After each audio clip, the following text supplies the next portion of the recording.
بسم الله الرحمن الرحيم. الحاقة ما الحاقة وما أدراك ما الحاقة. كذبت ثمود وعاد بالقارعة. فأما ثمود فأهلكوا بالطاغية وأما عاد فأهلكوا بريح صرصر عاتية سخرها عليهم 7 ليال و8 أيام حسوما فترى القوم فيها صرعا كأنهم أعجاز نخل خاوية فهل ترى لهم من باقية. وجاء فرعون ومن قبله والمؤتفكات بالخاطية فعصوا رسول ربهم فأخذهم أخذة رابية. إنا لما طغى الماء حملناكم في الجارية لنجعلها لكم تذكرة وتعيها أذن واعية. فإذا نفخ في الصور نفخة واحدة وحملت الأرض والجبال فدكتا دكة واحدة فيومئذ وقعت الواقعة وانشقت السماء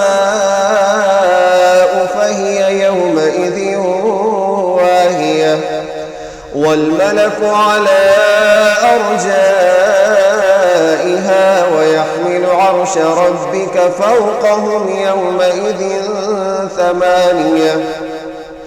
يومئذ تعرضون لا تخفى منكم خافية. فأما من أوتي كتابه بيمينه فيقول هاؤم اقرءوا كتابيه إني ظننت أني ملاق حسابيه فهو في عيشة راضية في جنة عالية قطوفها دانية كلوا واشربوا هنيئا بما أسلفتم في الأيام الخالية. وأما من أوتي كتابه بشماله فيقول يا ليتني لم أوت كتابيه ولم أدر ما حسابيه يا ليتها كانت القاضية ما أغنى عني ماليه هلك عني سلطانيه خذوه فغلوه ثم الجحيم صلوه ثم في سلسلة ذرعها 70 ذراعا فاسلكوه إنه كان لا يؤمن بالله العظيم ولا يحض على طعام المسكين فليس له اليوم هاهنا حميم ولا طعام إلا من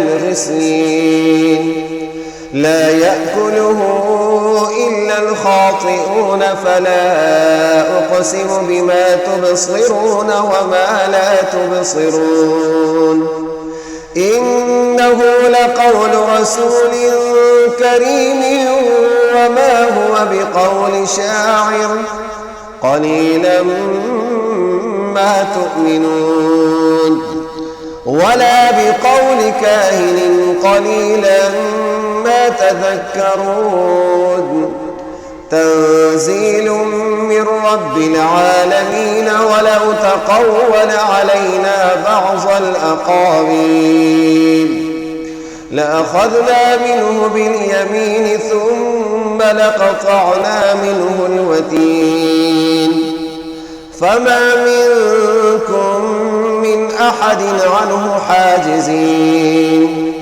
وإنه لتذكرة للمتقين وإنا لنعلم أن منكم مكذبين وإنه لحسرة على الكافرين وإنه لحق اليقين فسبح باسم ربك العظيم.